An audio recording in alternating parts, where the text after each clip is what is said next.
So the first thing that comes to mind is perseverance.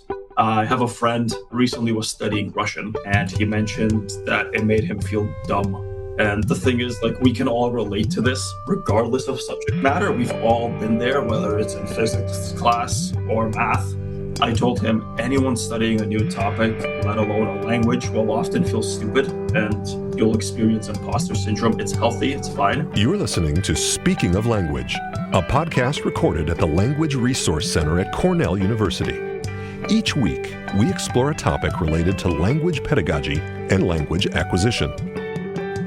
This week on Speaking of Language, Sergiy Sydorenko explores how multilingualism and cultural sensibility shapes who we are, how we relate to others, and how we move through our professional lives.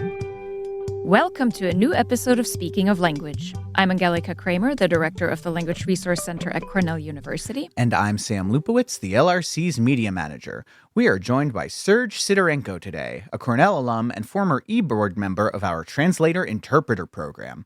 We'll talk about how multilingualism and cultural awareness shape the ways we connect, communicate, and navigate our personal and professional lives.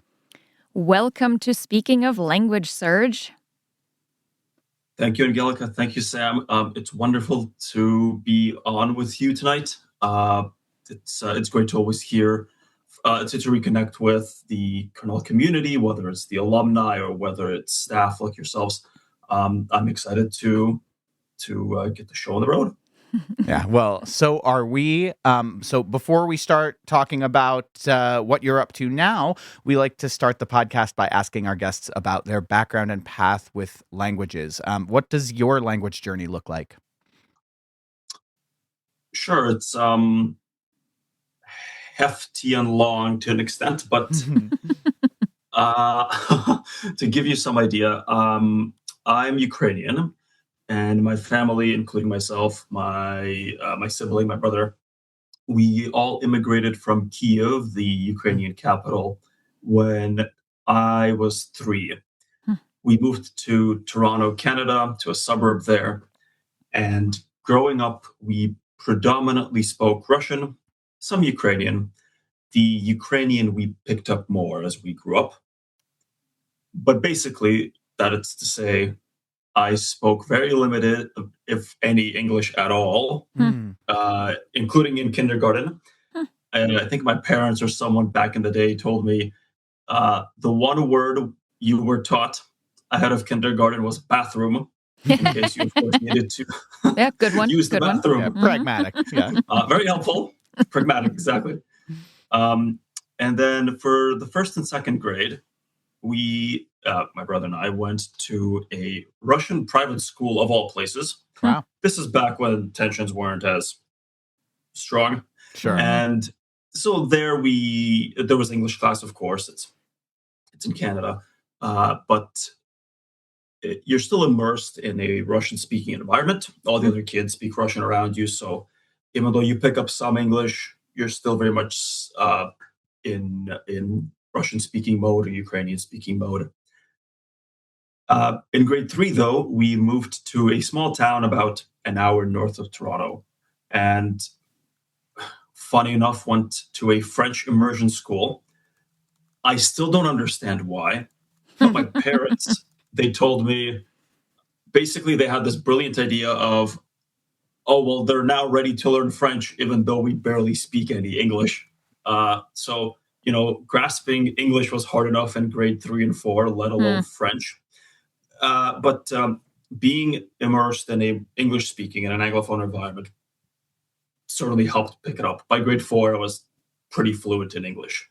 The French still not so much, but the English certainly helped because you're surrounded with Anglophone friends now. Sure. You go hang out with them after school.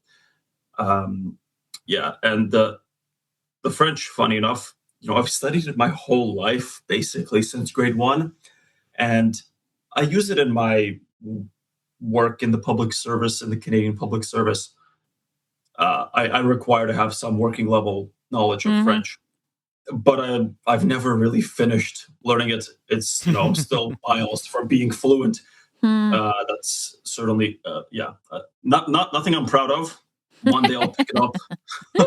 But that's to say, I've always found it the grammar particularly hard in Mm, French. But I've always liked learning languages, and I mean it's possible because I was eh, raised in a multilingual environment. mhm, Uh, what else? In high school, I studied some Spanish, and also in first year of university. And compared with French, even though Spanish I only did for maybe 3 years, I was semi-fluent, and I picked huh, up way quicker than French because it's phonetic. The grammar is a mhm, lot simpler. And then in undergrad, I dabbled in some German, Italian, and Mandarin because I found the learning languages fun and mm, quite easy, at least at first. Once you get into the more complicated stuff, you really need to nail down and dig deep right. and power through it. But it was fun, and it was honestly just an easy way to boost my GPA. Yeah. So, what brought you to Cornell? So when I was finishing my undergrad at the University of Ottawa, it was in political sciences in 2021. I was also doing a bunch of different co-ops, internships with the Canadian Public Service and elsewhere. And it was clear to me that most of the people you're competing with for jobs requ- all have grad degrees. Mm, Even though it's not an official requirement, it's pretty right. obvious at that by Mhm, that point that like it's a de facto requirement. So when I was finishing undergrad, I applied to a number of different graduate schools, mhm, all in Canada. And funny enough, I wanted to go to the one in Ottawa. There's a second university. It's called Carleton University. They have a program there called NIPSIA, the Norman Patterson School of International Affairs. The joke in Ottawa is that all the grad students from NIPSIA go into the public service. It's kind of mhm, the pipeline, if you will. mm, But my while I was doing some research here and there and looking at programs to apply to, I remember my dad sent me a text with a link to Ivy League schools, and he says, "Oh, like, have you heard about these?" And I told him, "I'm like, yes, Dad, everyone's heard about these." But then I thought, "Oh, why not? Let's see yeah. what the requirements are for some Mhm, international affairs programs or political science programs." When I got down to Cornell's, back then it was CIPA, the Cornell Institute for Public Affairs. It was kind of throwing a dart in the dark. Said, mhm. whatever, let's give it a shot. And funny enough, that was the only program that took me. The Canadian schools didn't take me, which was very surprising to me. But naturally, I was very happy to get in. So I said, I guess we're going to New York. So that's how I ended up doing the grad school at Cornell.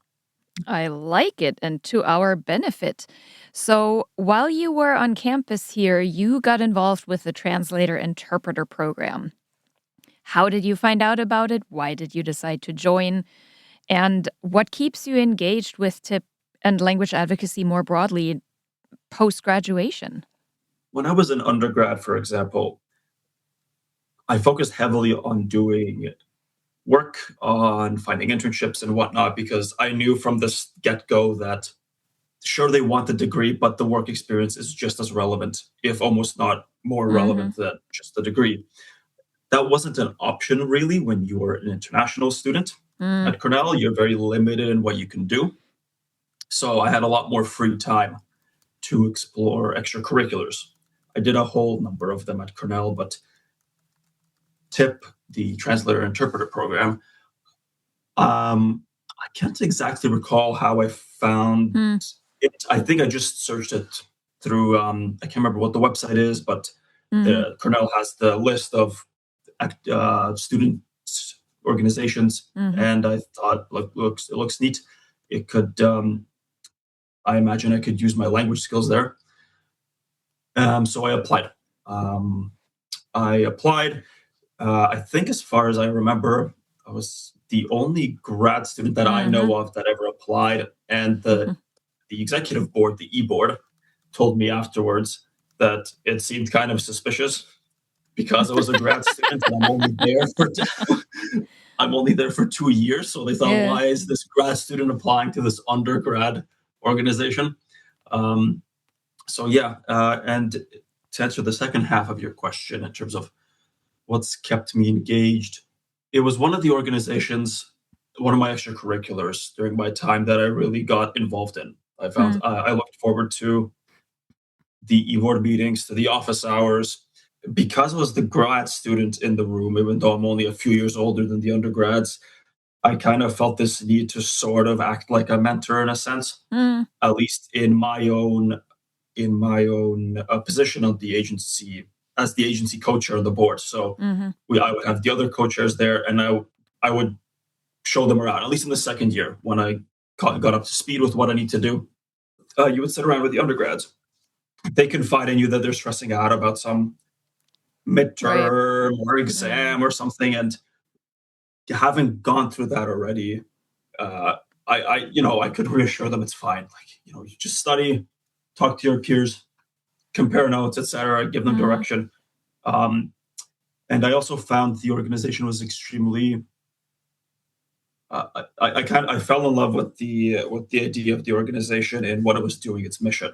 Hmm. I found I never really understood the idea of social justice, for example. Of course, Mhm. I had some idea of what it meant, but in the actual practical sense, Mm. in what it looked like in action. And this organization helped me visualize that, helped me to take part in it, not only through the executive board, but I was also briefly, I was the Ukrainian language volunteer. Right. So I also did a few cases here and there. So very much this hands-on idea of selfless service, if you will. You're Hmm. not getting paid. You're just doing it because it's the right thing to do. Hmm. Mhm. Because of my connections with Joyce, with the students, I've been happy to just keep engaged to whatever extent I could. Yeah. Partially because I had an immensely wonderful time at Cornell. I always joke to people that Ottawa I kind of forgot about because I probably just worked the whole time. So I was barely on campus. I just happened to go there for lectures. Mm. Whereas Cornell, I actually got involved in the community with the students. I had the time to do that, so there's a place in my heart for it. So Yeah. anytime having the opportunity to engage with it, I'm always ready to jump on it. That's lovely, and we certainly appreciate it. Yeah, very cool. Well, so you already talked a bit about this, but how is language and understanding people from different cultures important in your job? I'm a senior policy analyst at Global Affairs Canada, and if you will, that's the Canadian federal department managing diplomatic relations, trade, international development. Hmm. It's the equivalent of Canada's Ministry of Foreign Affairs or the State Department, if you will. Specifically, I work in the department's international security branch, focusing on European defense and security. So I've worked there since 2023 when I graduated from Cornell. And in terms of how the language interacts in this role, I would say it could be split into two categories almost. It's not so purely black and white, but the first is what I would call this firm application. I would describe it as a concrete use of language skills that directly impact your work. So, for instance, this would be helping translate official documents or reading the news releases. For instance, in the context of Russia's invasion of Ukraine, Mm. my language skills allow me to monitor Ukrainian and Russian media. Right. Those are often a lot, and if time is of the essence, those are the ones that will report the breaking news first, and then the language media will catch on next. So that helps. The second application is what I would say this is a soft application. It's more of a casual use of language. For instance, meeting interlocutors in an informal setting outside of official work duties, like diplomatic engagements. You don't need to know the language fully. You don't have to be fluent in a language Sure. for that. It could be limited. It could be, for example, in September, I was in Poland for a trip, and I don't speak Polish. I know like 5 words, but I thanked the taxi driver in Polish. Mm. And in that brief, simple interaction, you could tell that he appreciated just even that simple gesture of a brief expression Right. of thanks in his mother tongue. So it's something like that. It's the soft application that can sort of um, move communication Hmm. along. Um, uh, yeah, so don't underestimate the power of learning some very basic phrases of a language. It shows your counterparts that you care. Yeah, that's awesome. What advice do you have for current language students at Cornell or elsewhere about learning languages in general, specifically to Cornell about tip? And I mean, from your perspective, having landed a job where you are using different languages every day, how can they highlight their language skills in a job interview, for example? So the first thing that comes to mind is perseverance. Mm, Obviously, it can be tough at times to keep going learning a language. Usually, it only gets easier, but there's hurdles to get through. I have a friend who recently was studying Russian, and he mentioned that it made him feel dumb. mm, And the thing is, like, we can all relate to this, mm, regardless of subject matter. We've all been there, whether it's in physics class or math. Um, or even outside of school, it doesn't matter. Your friends are talking about some subject that the latest show that you mhm. never watched. And I told him, anyone studying a new topic, let alone a language, will often feel stupid and you'll experience imposter syndrome. It's healthy, it's fine. Right. Uh, you got to keep that in mind because, for example, it's happened to me as well in undergrad. When I was taking university level Spanish, intermediate level Spanish in undergrad, it when I took it in high school, it was basic Spanish, but I was top of the class. And you feel pretty well prepared for the intermediate level because I had to take an exam and they placed me in the Sure. intermediate level because they don't want you to take the entry level. That's too easy. But when I showed up to the first to the to the first class. I remember the professor arrived late briefly, and she picks up the chalk and starts basically machine gunning out in Spanish. Fluent Spanish, just off you go. Mm, Starts explaining this verb tense I've never seen in my life. And I'm sitting there thinking, okay, I have no idea what this woman is saying. And surely I'm not the only one, right? And I look around, and most of the other students look like they're in tune. And she asks some question to some student. He answers like fluently in Spanish. And she's like, yeah, mm. great. And keeps going. And I remember looking at the door and thinking, I'm like 20 feet away. Surely there's a way for me to just pick up all my books and walk out of here because this is pointless. But I don't know why. I just decided to kind of stick through it. I guess I went home that evening and thought, whatever, the next class is in 2 days. We'll give it another shot. Why not? But it comes to, you train your ear a bit and then you realize, okay, I do get what the professor is saying now, it's fine. Or you do some brief studying on your own to understand what that verb tense was and whatnot. So like you get perseverance. It's scary at first, but stick with it. They're not Mhm. trying to trip you up. So that would be my immediate answer. In terms of highlighting language skills for employers, the first answer obviously is just put it on your resume. Make sure it's on there because sometimes people don't. And usually, highlight what your level is because you don't want to say you speak Spanish and then you show up to the interview and Mm, right. they start speaking Spanish to you and you got nothing to say. So highlight what your level is, and if the job that you're applying for includes language skills, put that in your action examples under your job experience. So weave it into your resume. If you've helped translate posts, social media posts, put that under Mhm. your experience. Weave it into throughout the resume to make it show, to demonstrate it. And in an interview, for example, if you went for that job, you got that interview, and they haven't asked you anything about the language, you highlight it. Highlight Mm, it through a question. Ask them, oh, I see you wanted a Spanish speaker, if we're sticking to the same example. That you can highlight your experience further of how better qualified you are than, say, the other candidates. Can you share with us one moment when you really felt the value of being multilingual or culturally aware? I mean, something as simple as in high school, I worked in a grocery store in my small town. I remember running into this customer who spoke very broken English, and you can hear some Eastern European accents. Now, Hmm. you're taking a risk by asking, but it's worth the ask anyway because maybe you can help them. But yeah, it turns out they spoke Russian, Uh-huh.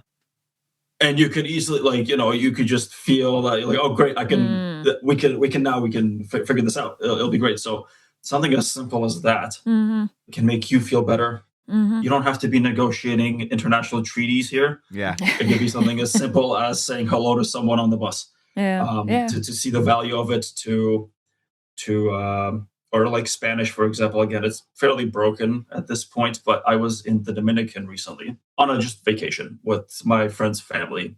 I was the only one in the group that spoke any Spanish, but we went on an excursion, and one of the tour guides was in charge of overseeing our group, but he didn't speak any English. And he asked, does anybody speak Spanish? I said, yeah, sure, a bit. So I was able to translate the necessary stuff, relay the information to them because, he would explain things like, my name is so-and-so, and safety is my number one priority for you. Here's what you need to do. Come talk to me if you need something, some fairly basic stuff to explain to my friends and his family. So for your vacation, you got to translate Spanish to English on the spot. But I like it. It's absolutely. It's exciting. A little bit of a challenge. You look back and you're like, oh, it wasn't fully in vain. It's that the studying went to something. Well, and both your examples really showcase the human connection, right? Yes. That's really what language enables you to do, right? I mean, yeah, people feel more comfortable if you speak their language, right? So, yeah, absolutely. So, Serge, I do have a very important other question for you. How do you survive the cold winters in Canada? Layers, Angelica, layers. That's the trick. Now, so the irony is people always, we always make this meme that Canada is this icicle on top of America, but it's, I found the weather in Ithaca, it's not that much more different. I'm from Southern Ontario. Let's be honest. Yeah. It's not like I live up in the Northwest Territories. Yeah. It's basically the weather in Ithaca is more or less the same. Yeah. But if anything, it's not even the cold weather, to be honest with you. It's the extremes. It's been so great to talk to you about your experience and your work. But before we sign off, we'd like to ask you for a word in a language you love, are learning, maybe want to learn, that makes you feel inspired. What's that word for you, Serge? There is a word that inspires millions of people around the world. It's freedom, specifically in, say, the Ukrainian version that comes through my mind is the word voля. It's a 4-letter word. And the reason it's interesting is because it's a homonym. It means freedom, but it also means will. Will, in this case, meaning the ability, say, to aim for an objective, to overcome obstacles. And, of course, for Ukrainians, this word has immense meaning today as they fight to preserve their sovereignty and national identity. But it's the term is deeply woven in Ukrainian identity and psyche. You can just glance at their symbols of statehood, for example. It's referenced in the anthem and the national anthem that was written 160 years ago, long before independence. It's also potentially hidden in the coat of arms. That's kind of a long story. It's one theory where the coat of arms comes from, the Ukrainian trident, but that's just one theory out of many. Nobody really knows where the design comes from. Well, it is a freedom in general. The ideal behind it is definitely an inspirational word without a doubt. Well, Serge, it's been fantastic catching up. Thanks for taking the time, and thank you so much for speaking of language with us today. Thank you, Sam. Thank you, Angelica. It's been wonderful to reconnect, to come on your talk show. Thank you for having me. And spring is just around the corner, so stay strong. Thank you. Next week, we are joined by Rosie Nguyen, PhD student in communications at Cornell and award-winning author. We will discuss languages, communication, media, publishing, creativity, decolonization, and more. Until then, Auf Wiederhören! The Language Resource Center is located on the ground floor of Stimson Hall on Cornell's main campus in Ithaca, New York. Check us out on the web at lrc.cornell.edu. and follow Cornell LRC on Facebook, Instagram, and Blue Sky. Speaking of Language is produced by Angelika Kramer and Sam Lupowitz. Recorded by Sam Lupowitz. Original music by Sam Lupowitz, Dan Gable, and Joe Gibson. Thanks also to the College of Arts and Sciences at Cornell University. As a reminder, the ideas and opinions expressed on this podcast do not reflect those of the College of Arts and Sciences or any other official entity of Cornell University. We thank our listeners, and do stay tuned for our next episode. I'm afraid I don't remember my Fahrenheit. I tried to pick it back up in the US when I was there, but then I could always kind of guesstimate what it is, but I could never get the number right. Same. If there's one thing that we're good at in the United States, it's having units of measurement that make absolutely no sense, just like objectively. So by all means, I'm sorry that I don't know exactly what you mean when you're in Celsius. I feel that's to my detriment. I guess to give you maybe, I'm just gonna guess, minus 30 Fahrenheit or Celsius is probably like maybe minus 20 or something in Fahrenheit, and then plus 30 Celsius is probably like 110 or something Fahrenheit, something like that. Well, 0 is freezing. That makes sense to me. Fahrenheit makes no sense. Anyway, this is all a tangent.